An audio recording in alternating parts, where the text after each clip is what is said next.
जनपद इटावा के सभी शिक्षक साथियों को बहुत बहुत नमस्कार। जनपद इटावा में होने वाले 14 तारीख के नेट एग्ज़ाम के लिए आपको सर्वप्रथम प्ले स्टोर में जा कर के सरल ऐप को डाउनलोड करना है। डाउनलोड करने के बाद जब आप देखेंगे तो लॉगिन का ऑप्शन आएगा, जिस लॉगिन के ऑप्शन में आपको आईडी और पासवर्ड डालना है। इस आईडी और पासवर्ड में दोनों जगह आपको अपना प्रेरणा पोर्टल पर रजिस्टर्ड मोबाइल नंबर डालना है और रिमेंबर मी पर इसको क्लिक कर देना है, जिससे आपको आगे के लिए याद बना रहे और लॉगिन करना होगा। जब हम लॉगिन कर लेंगे तो हमको एक कुछ इस तरह का पेज देखने को मिलेगा, जिस पे गेट स्टार्टेड लिखा हुआ है।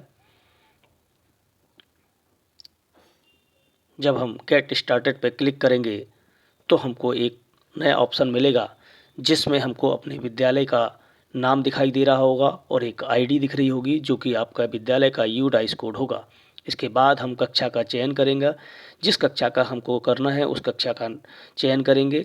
सेक्शन डिफ़ॉल्ट में 1 आएगा। उसके बाद सब्जेक्ट चयन करने में हमको कानपुर मंडल एनएटी असेसमेंट को चयन करना होगा। उसके बाद हम सबमिट का बटन दबाएंगे। जैसे ही सबमिट का बटन दबा देंगे, हमको चयनित क्लास के सभी बच्चे उस पर दिखने लगेंगे।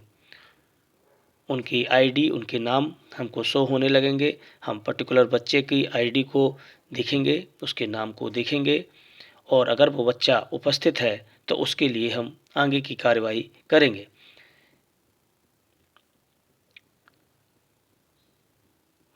अगर कोई बच्चा एब्सेंट होता है तो हम उस बच्चे के मार्क को मार्क एज एब्सेंट पे कर देंगे, जिसके कारण वह बच्चा एब्सेंट शो हो जाएगा। और अगर आपसे त्रुटिवश ऐसा हो जाता है, भूलवश ऐसा हो जाता है, तो घबराने की कोई बात नहीं। मार्क एज प्रेजेंट पे हम उसको क्लिक कर देंगे तो पुनः से वो बच्चा शो होने लगेगा और उसका हम असेसमेंट कर सकते हैं।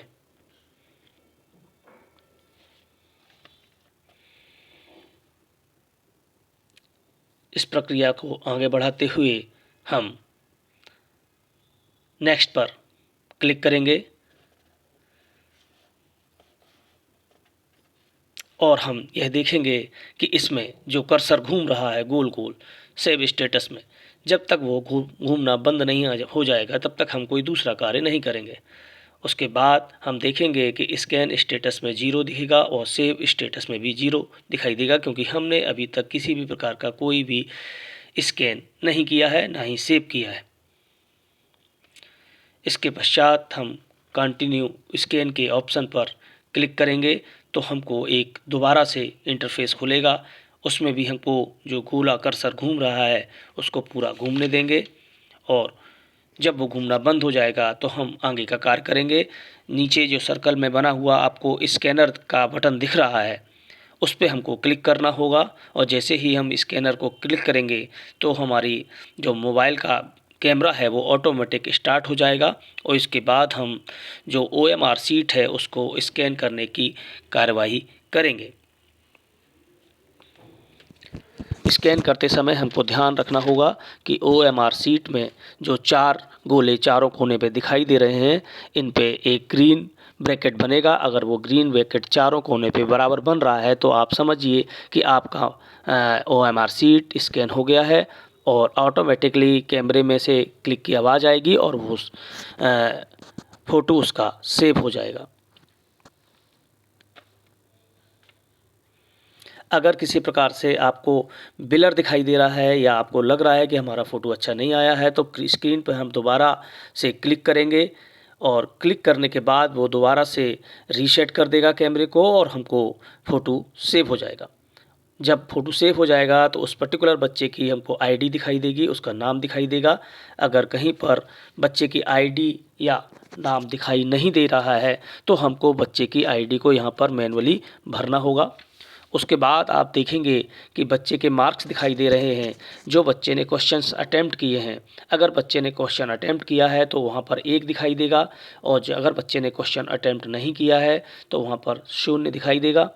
हमको OMR सीट से मिलाना है कि क्या यह सही आंकड़े आ रहे हैं। अगर किसी प्रकार का इसमें कोई संशोधन करने की आवश्यकता लगे यदि किसी बच्चे ने कोई क्वेश्चन अटेम्प्ट किया है और यहाँ शो नहीं हो रहा है तो उसको मैनुअली आप शो करेंगे, दिखाएंगे, यानी वहाँ पर 1 दर्ज करेंगे। अगर किसी बच्चे ने क्वेश्चन सॉल्व किया है पर वो इस स्कैन में दिखाई नहीं दे रहा है तो वहाँ पर आप 1 लिखेंगे, एडिट करेंगे।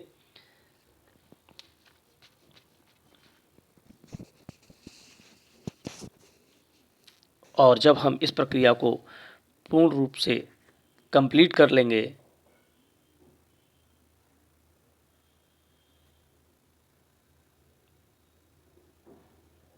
करेक्शन की प्रक्रिया या उसको सही करने की प्रक्रिया पूर्ण कर लेंगे तो हम सबमिट का बटन दबाएंगे और हम फिर देखेंगे कि हमारा सेव स्टेटस पर कर्सर घूम रहा है, लेकिन सेव हमारा 0 दिखाएगा।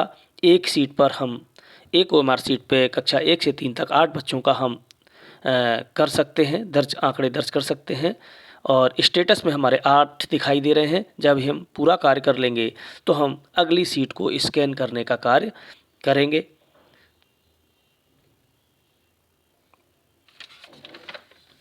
जब हमारा ये पूर्ण कार्य हो जाएगा तब हम इसको बैक करेंगे और सेव ऑल स्कैन, जो भी हमने स्कैन किए हैं उन सभी को हम सेव कर देंगे तो एक मैसेज आएगा successfully saved.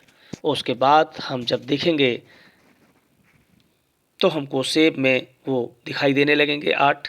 Scan status save status में कन्वर्ट हो जाएगा। और अगर अन्य बच्चे हमारे हैं तो हम उन अन्य बच्चों को भी इसी प्रकार से करते जाएंगे। यदि हमें किसी अन्य क्लास का बच्चा करना है तो उसके लिए भी हम यही प्रक्रिया अपनाएंगे और कक्षा 4 से लेकर के 8 तक प्रत्येक बच्चे की ओएमआर सीट अलग होगी, जिसमें एक प्रश्न के 4 विकल्प ABCD दिए होंगे। हमको स्कैन करने के बाद ये देखना पड़ेगा कि बच्चे ने जो उत्तर दर्ज किया है ABCD वह सही शो हो रहा है या नहीं। और यदि ऐसा है कि कहीं पर उसने कुछ दूसरा आंसर दिया है और इसमें शो गलत हो रहा है तो वहाँ पर आप मैन्युअली उसको चेंज कर सकते हैं, एडिट कर सकते हैं। साथ ही यदि किसी बच्चे ने कोई क्वेश्चन अटेम्प्ट किया है पर स्कैन में आपके वो ब्लैंक आ रहा है तो वहाँ भी हम आंकड़े को दर्ज कर सकते हैं, एंटर कर सकते हैं। हम देखते हैं कि अगर बच्चे का कहीं पे ब्लैंक आ रहा है और ओएमआर सीट में बच्चे ने दर्ज किया है क्वेश्चन को तो हमको उसको मैनुअली यहाँ पे एडिट करना होगा। उसके बाद हमें सबमिट करना होगा और सबमिट करने पर पुनः वही सेव स्टेटस पे गोला घूमेगा, कर्सर घूमेगा और वो सेव हो जाएगा। अगर हमको अपने ही मोबाइल से किसी और व्यक्ति की लॉगिन करना है तो हमको ऊपर दिए हुए जैसे बताया जा रहा है एक गोला बना है राइट हैंड पे ऊपर, उस पर क्लिक करना है और उसके ऑप्शन खुलेंगे, उसमें से लॉग आउट पे जाना है और लॉग आउट पे जाने के बाद हम उसको वहाँ से लॉग आउट कर लेंगे और जो व्यक्ति है उसके नंबर से हम दोबारा से उसमें लॉगिन करेंगे। अब कुछ सावधानियां हैं जो हमें इसको बरतना है, जैसे कि जो ओएमआर सीट है उसमें केवल काले रंग के बॉल पेन का इस्तेमाल करना है। ओएमआर सीट को हमको मेज पर सीधा रखना है, उसको किसी प्रकार से टेढ़ा नहीं रखना है क्योंकि स्कैन करते समय हम आसानी से उसको स्कैन कर सकें। उसमें जो गोले भरे गए हैं वो उभरे हुए डार्क काले होने चाहिए जिसे उससे आसानी से रीड किया जा सके, पूर्ण रूप से भरे हुए होना चाहिए। साथ ही हमको यह भी ध्यान रखना है कि जो हम आंकड़े भरें, जो हम यूनिक आईडी भरें उसमें हमको मानक अंक का ही प्रयोग करना है और साफ सुथरे अंकों का इस्तेमाल करना है। ओएमआर सीट को किसी प्रकार से फोल्ड ना करें, किसी प्रकार से अन्य चीज़ें उस पर ना लिखें, किसी प्रकार से उसको क्षति ना पहुंचाएं। इन बातों का हमें ध्यान रखना होगा। जब हम ओएमआर सीट को स्कैन करें तो हमारा कैमरा हॉरिजेंटल होना चाहिए, वर्टिकल मोड पे इसको काम नहीं कराना है। हम जब स्कैन करेंगे तो हमको एक चीज़ ये भी विशेष ध्यान रखना है कि बिल्कुल स्ट्रेट सामने ऊपर हमारा कैमरा होना चाहिए ओएमआर सीट के, जिससे जब आप उसको स्कैन करें तो सीधा सीधा चारों कोने आसानी से इसमें स्कैन हो सकें और पूरे ओएमआर सीट स्कैन आसानी से हो जाए। आपने इसको ध्यानपूर्वक देखा, इसके लिए आपका बहुत बहुत धन्यवाद। मैं संजीव चतुर्वेदी।